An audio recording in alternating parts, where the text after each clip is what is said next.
గాంధీ గారు మన దేశ పితామహుడు, father of our nation.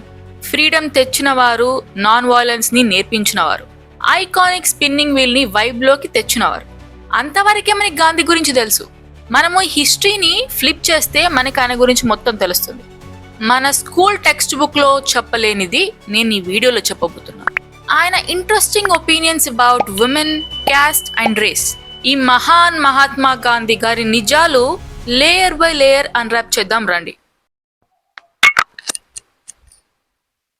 1893లో south Africa వెళ్ళిన గాంధీ గారు ఒక విషయంలో చాలా కంగారు పడ్డారు. అక్కడ బ్లాక్ పీపుల్ ని కాఫీర్స్ అని గాంధీ దూషించాడు.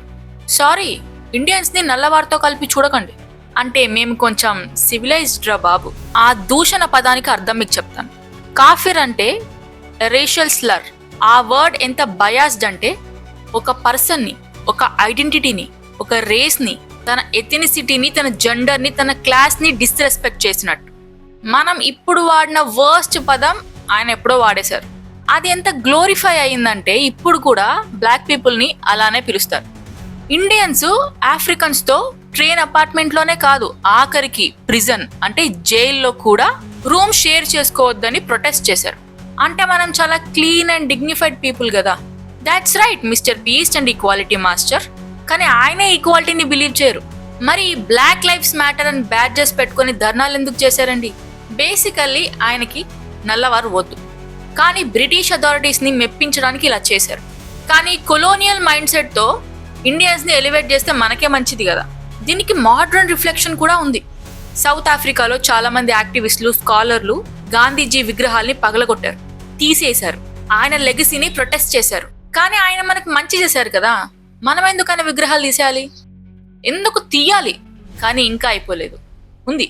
ఇప్పుడే చిన్నగా ఆక్వర్డ్ పార్ట్ స్టార్ట్ కాబోతుంది.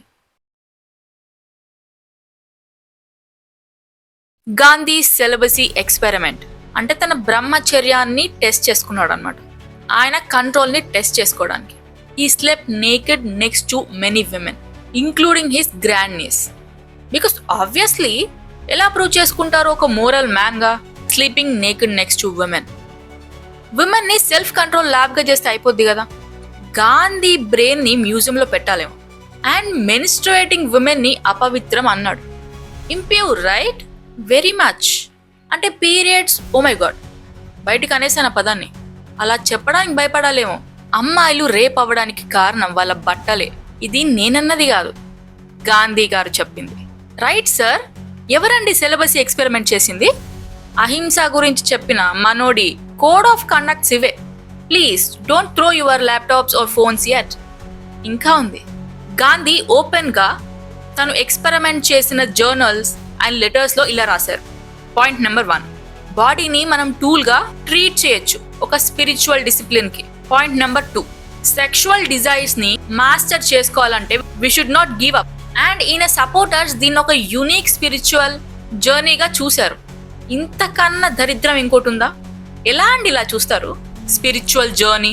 ఈ ఎక్స్పెరిమెంట్ ఎలా ఉందంటే ఒక తాగుబోతూ రోజు బార్కెళ్ళి నేను నాకు మత్తు ఎంత ఎక్కుతుందో టెస్ట్ చేసుకుంటున్నాను అన్నట్టుంది. ఇది డిసిప్లిన్ కాదు, ఇట్ ఈస్ డేంజరస్. దీన్ని మన గాంధీ గారు engineered sexual tension, so called spiritual progress అన్నారు.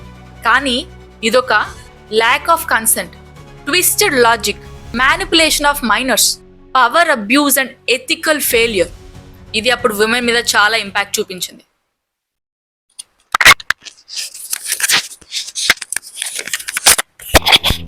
గాంధీ గారు అన్టచబిలిటీకి ఎగైనెస్ట్ గా మాట్లాడారు.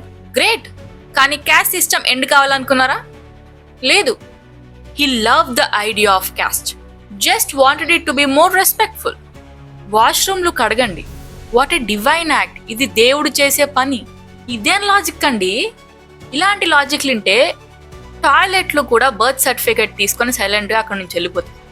వర్ణాలు ఉండాలి, అంటే డివిజన్లు ఉండాలి, జాతులు కూడా ఉండాలి, కానీ అన్టచబిలిటీ మాత్రం ఉండకూడదు. మీరేం మాట్లాడుతున్నారో మీకని అర్థమవుతుందా? వాళ్ళని దళితులు అనకూడదంట, హరిజనులు అనాలి. ఒక క్యూట్ నేమ్ ఇచ్చి ఆపరేషన్ ని ఫిక్స్ చేయలేరు సార్. హిందూ సొసైటీని డివైడ్ చేసిందే గాంధీ. అప్పుడే మన అంబేద్కర్ గారు వచ్చి క్యాస్ట్ సిస్టమ్ ని డిస్ట్రాయ్ చేయాలని అన్నారు. దళితులకి education, separate representation and rights కూడా కావాలన్నారు. అప్పుడే మన గాంధీకి టింగుమని జ్ఞానోదయం అయింది. హంగర్ స్ట్రైక్ చేశారు. నువ్వు వేరే ఓటింగ్ అడిగావా, నేను అన్నం మానేస్తా. ఇదేం సింపథెటిక్ బ్లాక్మెయిల్ అండి. ఎందుకని గాంధీ గారు ఈక్వల్ రైట్స్ ఇవ్వడానికి భయపడుతున్నారు?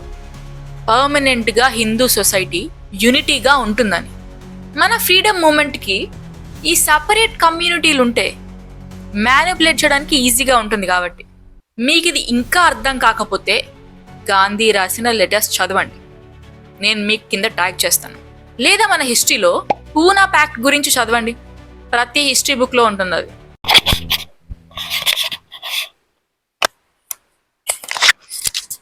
సరే, గాంధీ గారు మెల్లిమెల్లిగా అన్ని మర్చిపోయారు. ఒక టైం తర్వాత చేంజ్ అయ్యారు. కానీ అప్పటికి మనం కూడా మారిపోయాం. డ్యామేజ్ ఆల్రెడీ అయిపోయింది. డ్యామేజ్ తర్వాత అపాలజీతో ఏం చేసుకుంటామండి? గానాలో, సౌత్ ఆఫ్రికాలో గాంధీ విగ్రహాలని పగలగొట్టారు. జనాలు మర్చిపోలేదండి.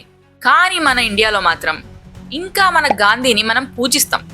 గాంధీ మన కరెన్సీ నోట్ మీద, ఎగ్జామ్ సిలబస్ లో లిటరల్ గా విగ్రహాల రూపంలో ఆయన్ని మనం పూజిస్తాం.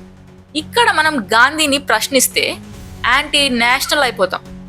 దేశ ద్రోహుల గురించి మాట్లాడమంటారు, కానీ గాంధీ గురించి మాట్లాడితే తప్పైపోద్ది. ఫ్రీడమ్ ఫైటర్స్ అని గూగుల్లో కొట్టి చూడండి, ఫస్ట్ పేరు గాంధీ అనే వస్తుంది.